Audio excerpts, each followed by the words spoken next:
এই মাদ্রাসা শিক্ষিত জনগোষ্ঠীর মধ্যে হাজার হাজার ছেলে লাগবে যারা CNN-এ, আল জাজিরায় তুমুল ইংলিশে বলতে পারবে, তাকে যে জঙ্গি বলা হয়, মিথ্যে ট্যাগ দেওয়া হয়, এটাকে ডিবাঙ্ক করতে পারবে সেই ইংলিশে এবং অবাক করার মতো ফ্লুয়েন্ট ইংলিশে।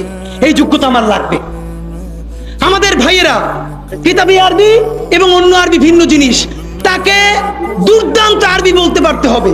আমাদের প্ল্যাকার্ডে ইংলিশ কই, আমাদের প্ল্যাকার্ডে আরবি কই? ভাই, নিজের কাজ নিজে না করলে অন্য কেউ কইরে দেয় না। প্লিজ আপনারা কয়দিন আমারে কয়দিন ওরে ভাই মনে করবেন, এরপর তো আমি আপনার বিপক্ষে বলবো, তখন আবার গাই লেবেন, এইটা কইরেন না। নিজে শক্তিশালী হন, নিজে যোগ্যতা অর্জন করেন। আমারে গালি দিয়ে হইলেও, বোকা দিয়ে হইলেও যে এই পুচকি বলা এত ভাব লয়, যা যোগ্যতা অর্জন করে ফেলাই। তবে কি জানেন, মিছিল দিয়া জান দেওয়া এটা একদিনের কাজ, 3 দিন 5 দিন 1 মাসের কাজ।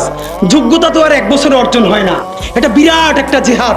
আপনারা বলেন না জিহাদ চাই, চলেন জিহাদটাই শুরু করি। সেই জিহাদটা হইল, একজনের সব করার দরকার নাই।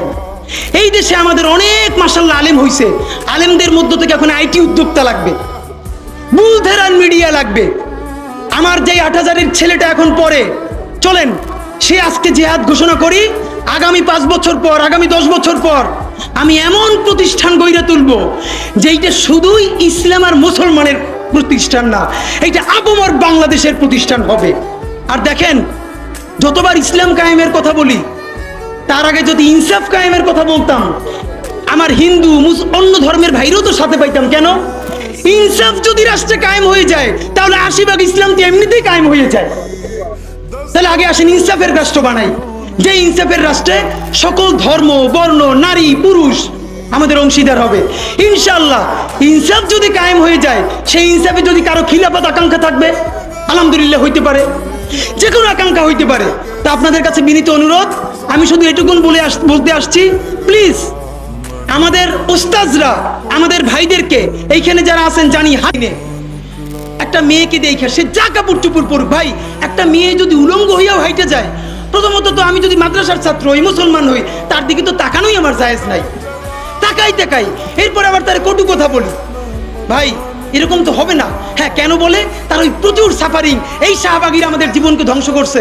ভাই সেইটার বিরুদ্ধে যদি আমিও তার মতো করি, সে তো আরো ক্ষিপ্ত হয়ে উঠবে। বরং আমি তার এমন আদর্শ দিয়ে বিজয় করার সময় এসছে, সে যেন বাসায় গিয়ে বলে যে এই ছেলে মেয়েগুলোর জঙ্গি মনে করতাম, এদের সাথে মিশে দেখলাম অদ্ভুত, এদের ব্যাপারে তো মিথ্যে কথা বলা হয়, এদের কাছেই আমরা সবচেয়ে নিরাপদ। সুতরাং এই দাড়ি টুপিওয়ালা মানুষগুলোই, এদের কাছেই বাংলাদেশের সমস্ত নারী এবং অন্য ধর্মের মানুষ নিরাপদ হয়ে উঠবে, বাংলাদেশ নিরাপদ হয়ে উঠবে। সেই প্রত্যাশায় আপনাদের কাছ থেকে দোয়া নিয়ে শেষ করছি। বাংলাদেশ জিন্দাবাদ,